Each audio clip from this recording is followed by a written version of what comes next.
there's lots of questions about what the right in the UK should do with the rise of reform. For example, your fellow MP Robert Jenrick has spoken about bringing that coalition together of Conservatives and Reform, even at one point welcoming Nigel Farage into the party. Do you think that that's a risky direction to take for the party? Well, it's not going to happen because Reform's avowed mission is to destroy the Conservatives. So even if the Conservatives wanted to, Reform aren't interested. And I would put it differently. I think that the way that you win elections is by having solutions to the big problems that we face as a country that people think are credible and sensible and that you're actually going to deliver.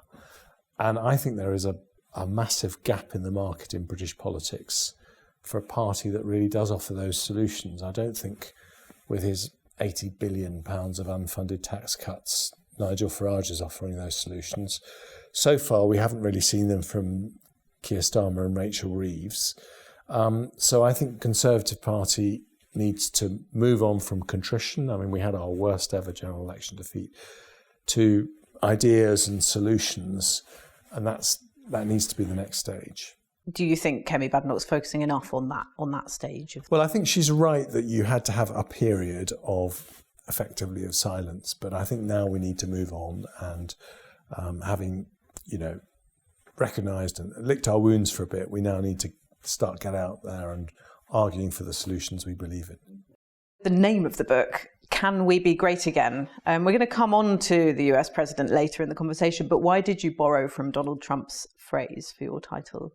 Well, I have learned, this is the second book I published, and you need to have an arresting title that also tells people the central question in the book that you're going to answer. And, I'm sure that none of my friends and no one at the New Statesman would call me a MAGA conservative, but I am interested in the concept of what makes a country great. And I think the reason is because the Foreign Secretary's office is this grand palace. I mean, it's about the size of a tennis court, and it's sort of far more impressive than the Prime Minister's office.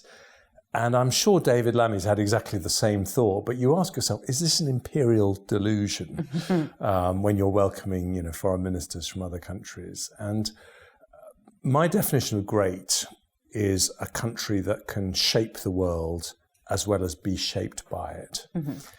And so when I was quite unceremoniously dumped as Foreign Secretary when Boris became Prime Minister, I thought, I'm going to write a book and I'm going to try and understand as objectively as I can if we're a great country and on that definition. And so I took the 8 biggest problems the world faces, from the future of democracy to European security, climate change, migration, and so on. Mm. And I looked at what our influence was. And to my surprise, and I would also say my delight, actually, I think that the experts say in each area, without any doubt at all, completely objectively, we are always in the top 10 most influential countries in the world. And there are 193 in the United Nations. So that's not bad. We're often actually in the top 5. And in a very, very troubled and dangerous world, the argument I'm making, and by the way, I would make the same argument to an audience of French people or Aussies or Americans or Germans, is, countries with influence need to use it, because these problems that we face are not going to solve themselves. And that is really the rallying call in the book. Well, it's an interesting angle, because there is a sense, and you write about this in the book, of sort of declinism in this country, particularly among the British public, who you've cited polling saying that they actually, judge Britain as less influential than it used to be. And also in the slogan itself, the reason why that Make America Great Again slogan was so potent was because of the again. It implies that Britain is no longer great, but should be again. So, is there any sense that there was a time where it lost its greatness and it needs to find its way back? We will always feel a shadow of our former selves if we compare ourselves to 100 years ago when a quarter of the globe was pink and we had the biggest empire in the history of the world. But it's the wrong comparison. We need to compare ourselves to other countries around us today. And we are the 6th largest economy in the world. And according to the Centre for Economics and Business Research, in 15 years' time, we will still be the 6th largest economy. In fact, we'll have closed the gap with Germany and Japan, and we'll have pulled further ahead of France. So we still have a lot of clout. And I think, we have been through a very rotten patch. One thing is we are the world's best. We are the world champion at washing our dirty linen in public because we have a very active, smart, educated media. And because 20% of the world speaks English, they all read about, MP expenses, scandals, or whatever pickles we get ourselves into as a country. In a way, it's part of our attraction to foreigners. But I have to say that, in the brief year that I was Foreign Secretary, I visited 29 countries. And I was always struck that they actually have a whole lot more respect for Britain than we have for ourselves. And I think one of the reasons, the main reason, is because after the Second World War, Britain and the United States set up an international order that has been the most successful in the history of humanity. I don't think that's an exaggeration. I mean, when I was born, half the world were in extreme poverty, income of less than $1 a day. Now it's defined as an income of less than $2.15 a day because of inflation, but now that's fallen to less than 10%. So, it's the biggest eradication of poverty in human history. By the way, over a period where the global population has nearly tripled, makes it an even more amazing achievement. And so, I think that people recognise Britain's role in setting up that order, and they're looking now and they're saying it feels under threat. Not just Xi Jinping, not just Putin, but even Trump makes noises suggesting they don't like the way things worked. And we've got lots of problems. I'm not saying it's perfect. But when it comes to democratic values, open societies, some of these really important things, we can't take them for granted. And that's why I think countries that have those values need to stand up for them. Yeah, and so the premise is that Britain is more influential than perhaps we in Britain give it credit for, but it's not perhaps enacting that influence in the way that you think it's got the potential to do. Yes. On some of these problems. Yeah, I'll give you a good example. Yeah. We don't just have a British migration crisis, there's a global migration crisis. Now, it's actually the other side of the coin to the eradication of so much poverty around the world that many people from poorer countries can afford to travel. And of course, that's what they do. And we desperately need to rewrite the international law around refugees and migrants in the ECHR, the Refugee Convention, and make it fit for the modern era. It was very good for the 1940s and 50s when we wanted to make sure that Jews could flee if there was another Holocaust. But now we have a globally mobile population. It needs to be rewritten. We wrote that law. Yeah. But we also have a prime minister who is a human rights lawyer. I mean, there's literally no one on the planet better qualified to rewrite this law and make it fit for the modern age than Keir Starmer. He could do so with incredible credibility. And I think if he did, people like Macron and leaders in other European countries, they would all say thank you because, they've got problems with, far-right parties and we have got to get control of our borders. Have you sent a copy of your book to Starmer? I will do, actually, yes. There's a letter to him in the back of the book. I know, we'll come on to that, yeah. Defence is a key theme in your book, and we've just had the release of the Strategic Defence Review. And you've argued for the government to announce 3% of GDP on defence spending. Currently, it's just an ambition rather than a costed policy. You've been Chancellor at a tough time for the public finances. How would you pay for this? Well, there's literally only one way to do it, and that is to bite the bullet on welfare reform. And if we got the working age benefit bill back to the level it was just 5 years ago, the year before the pandemic, we would save £49 billion. Now, I believe it would be not just good for Rachel Reeves' finances, and for the economy to have more people in the world of work, but also very good for the individuals involved to be working. But that's a really good example because, if Britain said we're going to spend 3% and this is how we're going to fund it, so it's a firm promise, then I think we would find France and Germany and other big European countries would follow suit. And I think the evidence for this is, back in 2014, David Cameron persuaded NATO to adopt the 2% of GDP target. And we were one of only 3 countries that spent it. Now, 23 NATO countries do, and NATO's spending $400 billion more on defence every year. So we've got the most formidable military in Europe. We're greatly respected for that. And we have a moment of massive danger because 3 weeks today, we will have the NATO summit. Now, I was Foreign Secretary at the NATO summit where Trump nearly pulled America out of NATO. And if there's one thing we've learned with Trump, it is, don't kid yourself that he might not do the worst possible thing you're imagining. It's entirely possible he could turn up at that summit and say, unless you Europeans spend more on defence, I'm out of here.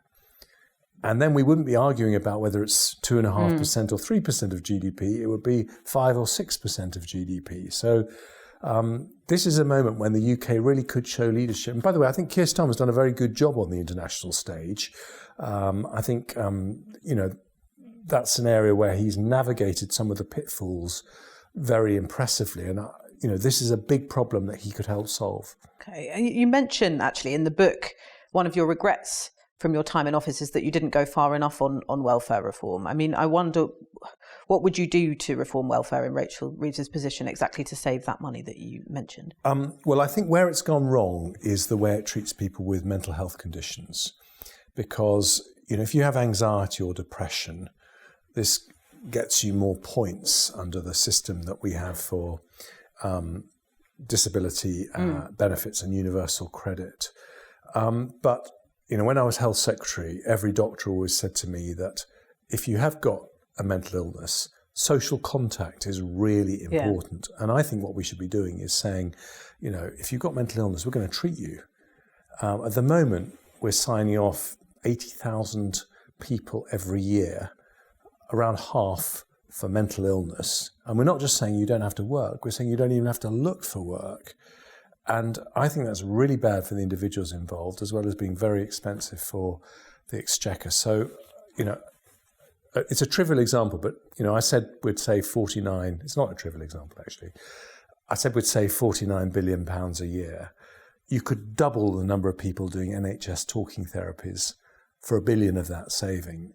It would be a much better use of money, getting people better, than signing people onto what could be a life on benefits. Do you agree with the cuts to winter fuel payments that they're now U-turning on? I was really worried about that. Intellectually, I completely understand the argument that we shouldn't be paying winter fuel payments to millionaire pensioners. But when it happened, I thought, I really hope the government doesn't use up so much political capital to save £1.4 billion that then they run scared of all other welfare reform. And that's what I fear has happened. And so I think it was the wrong battle to fight. Okay, so the wrong battle to fight, but perhaps wrong to U-turn it now. U-turn on it now. I'm really worried about, the U-turn on that, the U-turn on two-child cap. We all want to reduce child poverty, but the long-term way to reduce child poverty is to get more people into work, and that, I'm afraid, is not going to be sorted out by that two-child cap. I think that actually creates an unintended consequence of keeping people out of the world of work. Okay. Interesting, because something that struck me when I was reading your book, and you do mention it, is that the main reason people may think Britain is less great than perhaps it once was might be the day-to-day, NHS waiting lists, potholes in the roads, cancelled trains, that kind of thing. And you write in your book, actually, that our current economic travails have come after a series of other destabilising events. And you include austerity in that list of destabilising events. And you were in cabinet during those austerity years. Do you now see it as something that has destabilise the economy? Well, we didn't have a choice in 2010. I mean, I think it's a matter of record that Alistair Darling, because we had a deficit of 10% of GDP, so if Labour won the election in 2010, I think that Alistair Darling would have put through a programme of cuts not dissimilar to what we ended up with. And, markets were collapsing around our ears. with the benefit of hindsight, and this is with the benefit of hindsight, I think some of the cuts went too far, for example, on social care, which meant in the end that, a lot of NHS hospitals filled up because people couldn't discharge, vulnerable and frail patients back into the community. So I think that, there are individual examples where, it turned out not to have been the right policy. But I think we did have to cut our cloth at that point because the markets would just not have allowed Britain to carry on borrowing at that rate. Do you think we're in a similar scenario now? No, but I'm worried that we might end up in a doom loop of, ever higher taxes, killing off growth, which then mean taxes have to go up even more, which means that growth falls even lower. I think it's absolutely essential that Rachel Reeves avoids tax rises in the autumn budget, because the ones that she did in the last budget were so damaging. And that's another reason why I think welfare reform is incredibly important. And you encourage ministers in the book to override this Whitehall framing that you write about of sort of short-termist trade-offs between, say, it's one or the other, defence spending or health spending, for example, and you advocate for longer-term decision-making. And now you can see how austerity has affected parts of the social fabric. Do you have has that changed your perspective on that short-termism choice making in Whitehall? Well, I think that's the point I'm making, that, you always think, particularly when you're Chancellor or Prime Minister, everyone's got the things they want to spend money on. Yeah. And you're always told by Treasury officials, well, you can spend it on this, or you can spend it on that, but you can't spend it on both. And I came to the conclusion that in the end, that's the wrong trade-off to concentrate on. The right thing you should always be thinking is, am I doing enough that's right for the long term, as opposed to dealing with the short-term pressures that every government has, from the media, from campaigns, from Parliament, from the election cycle and so on. And so I think good governments are ones that carve up enough space, enough headspace in terms of what the Prime Minister and the Chancellor are trying to do to sort out long-term problems. So, I think when we made those cuts to social care, it did store up problems for the NHS in the future. But as I say, I think it's only possible to say that with the benefit of hindsight now, because it was a pretty scary situation to be in when we came into office in 2010. But, I think if you're looking forward, if you're looking to the long term now, if we want to be a powerful country in the world, we've got to have a strong economy. And there are lots of things that we need to do to make that happen. So I think the planning reforms the government wants to do are excellent, and I'd like to see more of them. But I think there are also other things that the government needs to think about that will make us more competitive. And just on your point on public services, I want us to have great public services. And here's a good example of where the short-term, long-term thing goes wrong. Yeah. We're told there are big negotiations between Yvette Cooper and Rachel Reeves over the Home Office budget. And the Treasury's got a number that it has to meet. Rachel Reeves has published the amount that's going to be spent. Now, the easiest thing in the world would be to cut the funding for the police national computer, because no one's going to kick up a fuss about that. And it's a capital project, and it's not going to take effect for several years. In terms of the productivity of the police force and catching criminals, our police officers spend 8 hours a day on unnecessary admin. We desperately need to modernise the way the police work, and it would be a horrifically short-sighted decision. And I'm afraid these things, they happen under my government, they happen under every government, that in the name of making financial savings, people make savings that are really damaging for the long run. And that's where Keir and Rachel need to step in and say, no, you're not making that saving. Right. Because that really matters.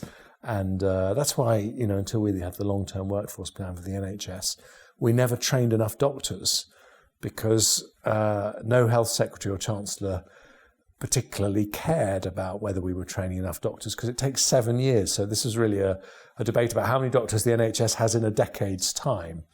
Well, I did finally put that right. By the way, I had to be the first Chancellor for a long time, had been Health Secretary, in order to really know why that mattered. But that's why I think long-term decision-making matters so much. Yeah, okay, that's really interesting. And actually you write in your book, it's quite amusing, your surprise appointment as Chancellor. It was as Liz Truss's mini-budget was frightening the markets, and you were on holiday, actually, and you got these calls and texts from Number 10, you thought it was a hoax. I did. I mean, I got a message on my mobile saying, Liz Truss here, please call. But it was from an unrecognised number. And I thought, this is going to be some presenter from a radio show I'm going to call in and it'll be a hoax call.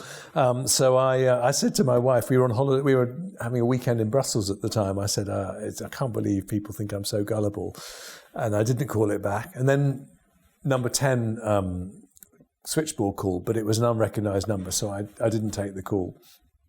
And then finally a friend called me and said, no, I think they really are trying to get in contact with you. So it was that unexpected. Yeah, and you write about the sort of the black hole in the finances that you were dealing with then. And you also mention in your book, Rachel Reeves's supposed £22 billion black hole, which you describe as fabricated to create a political narrative. Can you just explain why Yes, look, you describe it like that? You know, I think the OBR refused to confirm the 22 billion number and indeed refused to say there was a black hole at all. And I think what Rachel was trying to do was something that would allow her to raise taxes that she hadn't promised in the election campaign. But what is the same for Rachel and for me is that we both have incredibly tight public finances because you have increasing demands from the NHS and defence in particular, but also other public services, and an economy that's only growing very, very slowly. And that makes it really tough for a Chancellor in those situations. And that's why you have to look at the political cycle and say, look, a new government with, still 4 years left of their mandate and a huge majority in Parliament has options that certainly I didn't have when I was Chancellor. I mean, I'll give you another example. I mean, I think it's a great thing that we are announcing new transport systems for the North. But we are literally the only country in the world where if Andy Burnham wants a new tram system, he has to bang down a door in London. Everywhere else, the mayor of the equivalent of Greater Manchester would be able to either levy a tax or borrow money or sort the problem out by themselves. And the really big reform we need is to set our local mayors and local authorities free and give them the ability to sort out local problems in the way they can in Switzerland and in Germany, in America and France. And that's a major reform that I'd like us to be going further. That's interesting that you say that as a former Chancellor, because everyone talks about this Treasury mindset being quite conservative on matters like that. Yes, and I think I said that many times to my Treasury officials, and they didn't disagree with me, actually. So I'm not sure the Treasury is resisting that in the way that it has perhaps in the past. And just back on sort of Rachel Reeves's inheritance from the last government, I mean, did you make things hard for her by leaving her with just 8.9 billion of fiscal headroom, and also those 3.3% cuts per year to unprotected spending that sort of implied in your budget? Well, I would say, I mean, I don't want to particularly go over all those arguments, because I do think she's got a very challenging situation. But I knew how we would bridge the pressures that we had, and I recognised it was going to be from efficiency savings, and if we were going to do public sector pay rises, there would have to be productivity asks in return. She has taken a different approach, but she made a big thing of saying, we shouldn't have austerity. And what are we going to see next week? We're going to see cuts in unprotected departments. She's doing exactly the same thing that she criticised me about in opposition. I think the truth is finances are very, very tight. And I think you can make public services more efficient and you can deliver more for less. But if you look at the private sector, you have to be prepared to invest up front. So, we could modernise the IT in the planning system and in the court system in a way that cut out a lot of cost so that in 3 or 4 years' time we could do this thing, and it would be as efficient as it is buying a book on Amazon. But you've got to spend the money up front. And what I'm going to be looking for next week is, are we making that upfront investment to make the public sector more cost effective? Because that's the way you avoid the cuts to public services that people really value. And last time we spoke, actually, it was 3 years ago, you were still chair of the Health and Social Care Select Committee. Boris Johnson was Prime Minister. And you told me you were concerned about your party's appeal to its southern heartlands. And you actually held on to your Surrey seat, but a lot of those voters were lost to other parties. What are your lessons for the party on appealing to voters like yours? Well, I think the arguments we had at the last election will not be the arguments that we have at the next election. And I think at the last election, there was an overwhelming desire for change. I think at the next election, if I think about seats like Godalming and Ash, my seat, people are going to want a party that's offering solutions. And I think the home territory for the Conservative Party has always been economic competence. I think people fundamentally trust a Conservative government to take the tough and difficult decisions necessary when you face an economic shock. And so I think that's where we should plant our flag. And I think that in my sort of constituency, people will respond very well to that. Even after what happened with the mini-budget that you had to come and sort of clean up afterwards? Well, the mini-budget was a mistake, and I don't think we can mince our language on that. I was the person who reversed all the measures in it, or nearly all the measures in it. So it was a mistake. But, having inherited that situation, not only did we reverse it, but inflation was 11% because of the energy crisis. We got it down to 2%. And over 14 years, we created 4 million jobs, about 800 jobs for every single day we were in office. That is a pretty impressive record. Absolute poverty numbers went down by over 1 million, and we were the third biggest recipient of foreign greenfield investment after the United States and China. And that's why we're still the 6th largest economy in the world, and we've still got fantastic prospects going forward. So I think actually in taking those difficult economic decisions, there's a bigger picture than just the mini budget. Right, okay. And you said that you would remain on the backbenches for the next few years at least. Will you be back? I mean, would you like to come back? I don't think I'll be leader. I mean, I've tried 3 times and failed 3 times, and I think there's got to be a message in there somewhere. But I don't rule out serving in government in the future if a future Conservative Prime Minister wanted my services. But for now, actually, I'm really enjoying writing, because I think when you're in office, you're so busy and you're doing so much firefighting that you don't have the time to think through what's the big answer to these questions. So, this is my reflection on how we can be a great country in the world. The next book I'm going to write is going to be on how we unlock economic growth. And again, I think this is a solvable problem, but I want to really read the books, think about it in a way that I didn't have time to as Chancellor. You did run against Boris Johnson in one of the leadership elections. There are rumours of a comeback. There are always rumours of a comeback. What do you make of the idea of the party going down that route again? I just don't think we should be thinking the solution to every problem is to change our leader. Mm-hmm. I think, we have to, that's not the way a grown-up party behaves. Yeah. And, we have to concentrate on getting the substance right. I mean, I would say that right now in Britain, sort of 30-something, 40-something, 50-somethings, young families with a large mortgage, that is a group that no one is speaking to.